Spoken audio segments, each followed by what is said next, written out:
श्री कृष्ण भगवान कहते हैं कि वह सब कुछ करो जो तुम्हें करना है, लेकिन लालच से नहीं, अहंकार से नहीं, वासना से नहीं, ईर्ष्या से नहीं, बल्कि प्रेम, करुणा, नम्रता और भक्ति के साथ। हेलो फ्रेंड, नमस्कार, स्वागत है मेरे यूट्यूब चैनल में। चैनल पर नए हैं तो सब्सक्राइब करें। ईर्ष्या आपका स्वभाव नहीं है, आप इसे समय समय पर पैदा करते हैं।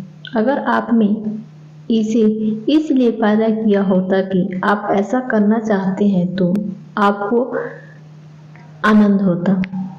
ईर्ष्या एक ऐसा शब्द है जो मानव के खुद के जीवन को तहस नहस करता है, औरों के जीवन में दखल अंदाजी मचाता है।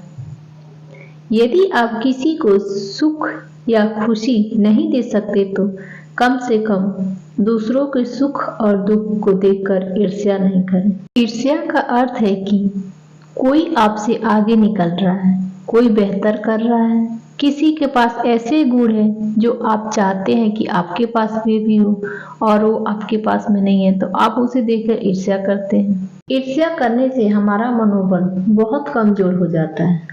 अगर हम ईर्ष्या रखते हैं तो हमें कभी ना कभी उसकी सजा भुगतनी ही पड़ती है, इसलिए हमें ईर्ष्या करने से दूर रहना चाहिए। चलिए आज इसी के बारे में बात करते हैं। एक दिन एक आदमी जंगल से गुजर रहा था। अचानक उसके पैर में एक बड़े से पत्थर से ठोकर लगी। उसने पत्थर को उस रास्ते से उठाकर एक पेड़ के नीचे रख दिया।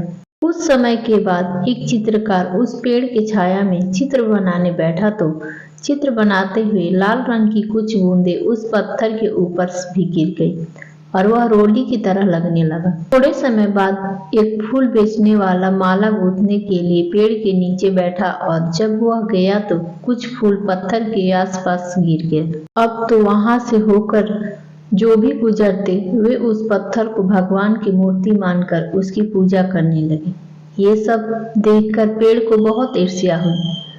उसने सोचा, पहले लोग मेरी छांव में बैठने के लिए आते थे, किंतु अब लोग सिर्फ इस पत्थर की पूजा करने आते हैं। इसलिए पेड़ ने पत्थर को जोर से लात मारी।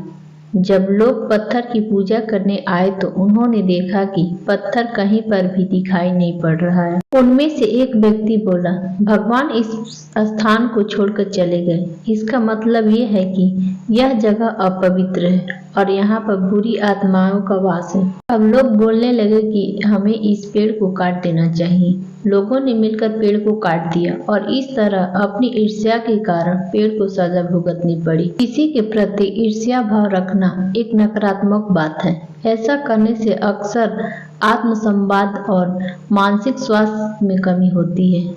ईर्ष्या की वजह से सामाजिक संबंधों में विद्रोह भाव उत्पन्न हो सकता है, जिससे हमें अच्छे संबंध भी बिगड़ सकते हैं। न एक दिन हमें ईश्वर की सजा भुगतनी ही पड़ती है। ईर्ष्या एक भावना है जो तब उत्पन्न होती है जब किसी व्यक्ति के पास दूसरों की गुणवत्ता, कौशल, उपलब्धि या स्वाभिमान का प्रभाव होता है। ईर्ष्या करने वाला बस जलता ही रहता है, बेचैन, दुखी, तन मन धन को करता है। जिस व्यक्ति पर ईर्ष्या करता है उसको कोई फर्क नहीं पड़ता। हमारे लिए बेहतर यही है कि हम अपना ईर्ष्या भाव छोड़ दें और अपने जीवन में सकारात्मकता भावना और संबंध को बनाए रखें। अगर आपको यह हमारी कहानी पसंद आई हो तो लाइक, कमेंट, शेयर एंड मेरे चैनल को सब्सक्राइब करें।